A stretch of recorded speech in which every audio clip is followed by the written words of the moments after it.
AP के चौथे और आठवें पदों का योग, एपी के चौथे और आठवें पदों का योग कितना है? 24 है। चौथे बोला है ना जी, तो इसको हल हम करेंगे तो देखिए कैसा हो जा रहा है। चौथे मतलब A4 प्लस कितना होगा? आठवें A8 बराबर कितना बोला है? 24 बोला है। तो ये चौथा और आठवां पदों का योग 24 बोला। हाँ, अभी इससे हम लोग एक समीकरण निकालेंगे। हाँ, तो इसको हम पूरा इसका विस्तार रूप कर देंगे। A4 का क्या हो जाएगा? A प्लस कितना D? 3D प्लस, यहाँ पे ब्रैकेट नहीं देने का जरूरत है क्योंकि प्लस है। प्लस होने से ब्रैकेट का जरूरत नहीं पड़ता है। अगर माइनस होता तो हमको ब्रैकेट देने की जरूरत पड़ता है।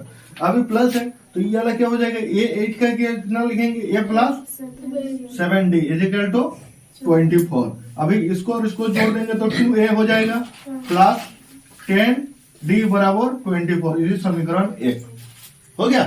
फिर एक तो बोला, क्या बोला है? छठे और 10वें पदों का जो 44 है। छठे का मतलब क्या है? A6 और 10वें पद A10 बराबर कितना है? 44। छठे बोला है ना? हाँ ठीक है। A6 और A10 का जो कितना है? 44 है। इससे भी एक समीकरण मिलेगा। इसका क्या हो जाएगा? A प्लस कितना D? 5D और A plus 9D is equal to 24। तो A और A जोड़ हो गया, प्लस है दोनों, तो यहाँ पे कुछ नहीं मतलब एक है, 1 और 1 मिलके 2 हो गया, 2A और प्लस इतना में कितना हो जाएगा? D बराबर 44। ये समीकरण 2 हो गया। अभी समीकरण 1 और 2 से हम लोग बना लेंगे। समीकरण 1 और 2 से, समीकरण 1 और 2 से क्या हो जाएगा? 2A प्लस 10D बराबर 24 और 2A प्लस 14D बराबर 44। इसको क्या कर देंगे? हमको काटना है, किसी भी एक को काटना है। तो मैच कौन कर रहा है? 2A तो इसको घटा देंगे। क्या जी?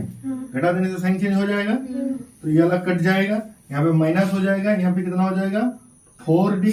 यहाँ पर माइनस हो जाएगा, इसको 44 को ऊपर कर देंगे, 24 को नीचे करके घटा देंगे। 0 to 20।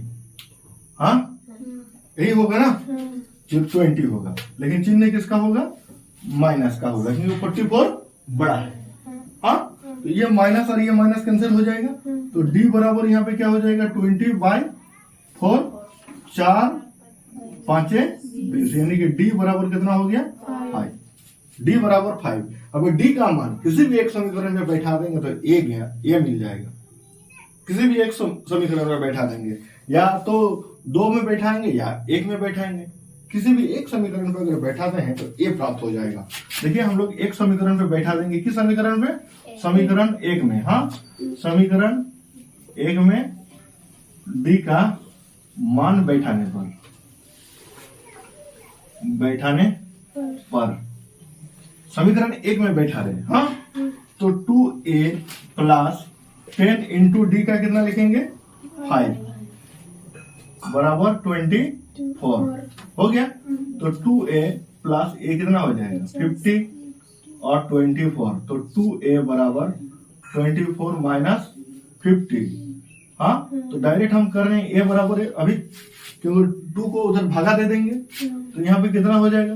50 और 24 घटा देंगे तो 6। हाँ, ये 3 हो जाएगा, 3 होने से 2 हो जाएगा, लेकिन माइनस होगा, -26/2। ये कितना हो जाएगा? 13, यानी A बराबर -13। ये बराबर माइनस, लगातार कितना पद ज्ञात करने के लिए बोला? 3 पद, लगातार 3 पद। तो पहला पद तो हमें मिला ना, तो दूसरा क्या हो जाएगा? दूसरा भी निकल जाएगा यहाँ पे, क्योंकि दूसरा क्यों निकलेगा? क्योंकि A और D पता है, तो निकल जाएगा। तो A2 बराबर A प्लस D। हाँ, A कितना है? -3 प्लस D कितना है? 5। तो कितना हो जाएगा? ये वाला A प्लस माइनस में माइनस घटेगा, तो कितना हो जाएगा? 5 है, 5 दिया हुआ है, तो 13 घट जाएगा, 5 13 में 5 घट जाएगा, तो बचेगा कितना? 8 बचेगा। प्लस या minus? Minus A3 A plus 2d, a का -3 प्लस 2 इंटू 5 तो -3 प्लस कितना हो गया 10 तो कितना हो जाएगा -3। तो लगातार जो 3 पद है a1 इजिकल टू इतना और a2 इजिकल टू इतना, a3 इजिकल टू इतना, ये 3 आंसर है 1 2 3। हाँ उसको लिख सकते हैं। अतः एपी का प्रथम 3 पद -13 -8 और -3 आ गया ना। समझ में आया कि नहीं? बोलिए दोबारा बताएंगे, दोबारा समझा देंगे। तो यहाँ पे क्या बोला था a प्लस और a8 a4 plus a8 a plus a4 चौथा पद और 8वां पदों का योग बोला था 14।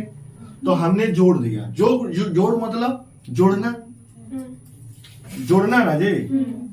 बोला है कि इसके पास और इसके पास जितना पैसा है वो कितना रुपया है 24 रुपया है। 24 रुपया है कि नहीं? दोनों का योग कितना है 24 रुपया है।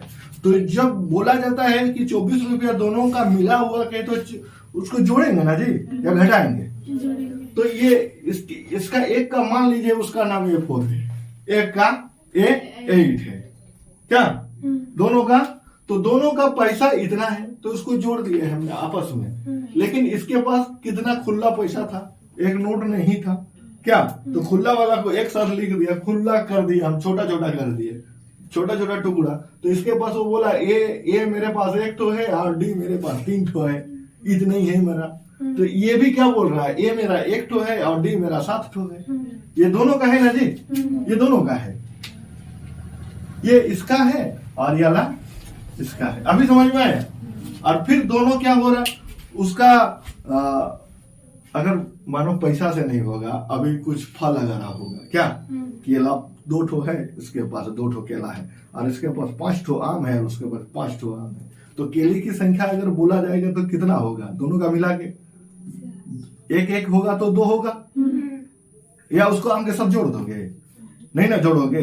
केला तो केला के साथ जोड़ा जाएगा, आम आम के साथ जोड़ा जाएगा, यही है ना। वहां पे बोला जाएगा कितना फल है तो दोनों को मिल के बोल देंगे इतना फल है। तो उसका तो बोल रहा है कितना है तो 24 है। तो सबका अलग अलग 2 टाइप का है तो उसको अलग अलग करेंगे कि नहीं करेंगे? एक साथ जोड़ देंगे। खिचड़ी नहीं ना बना रहे हैं जी, ये सबको एक साथ मिला के पेट में आकर हिला, खिचड़ी अपने आप बन जाएगा पेट में क्या जी? ऐसा होता है? नहीं ना होता है। तो इसको अलग अलग है। अभी समझ में आया? अभी ये और ये अलग अलग होने के कारण इसको जोड़ दिए, अलग कर दिए हमने। 2a अलग हो गया जिसको बोले थे आम आम, एक साथ जोड़ दिया, और केला को एक साथ जोड़ दिया क्या जी। तो यहाँ पे 10d हो गया। तो दोनों ये एक तो समीकरण दोनों में मिल गया। फिर उसी प्रकार इसको भी सेम किए, ये एक हो गया इतना, फिर इसको समीकरण 1 और 2 से तुलना कर दिए हम दोनों में। जब किए तो उसको घटा दिए हम लोग। हाँ, घटाने से क्या होता है, बीजगणित का नियम ही है, जब घटाते हैं तो चिन्ह चेंज हो जाता है। चेंज हो जाते हैं तो पहला वाला का याद नहीं रखते हैं हम लोग। पहला वाला याद रखते हैं जी? नहीं याद रखते हैं, वो चेंज हो गया। तो यहाँ पे ये प्लस था और ये माइनस था, प्लस माइनस में माइनस होता है, तो ये कट गया, यानी घट गया। 2 से 2 घटा तो 0 हो गया, तो 0 का नहीं लिखते हैं। और 10 में 14, ये बड़ा हो गया 14 और इसका चिन्ह हो गया माइनस, इसलिए माइनस उतरा। हाँ, और 10 में 4, 14 में 10 चला गया, तो बचेगा कितना? 4 बचेगा ना। तो 4 बचेगा, तो यहाँ पे 4 हो गया। फिर इसको ऐसे याद आ गया एक तो चीज, तो यहाँ पे कितना हो गया? 44 में कितना घटा दिए हम लोग? 24। तो बच गया कितना? 20। फिर इसको माइनस और ये माइनस को कैंसिल कर दिया, और डी का लिखेंगे यहाँ तो 20/4 तो 5 आ गया। तो वह डी का मान कोई भी समीकरण पे डाल दो। अभी समझ में आ गया ना? फिर ए निकल जाएगा, ये निकल गया तो इधर का नीचे निकल जाता है। समझ गया अभी? या कोई डाउट है क्या जी? तुम समझे? हाँ हाँ या नहीं? बना पाओगे ना? तो ठीक है, चलिए बनाइए।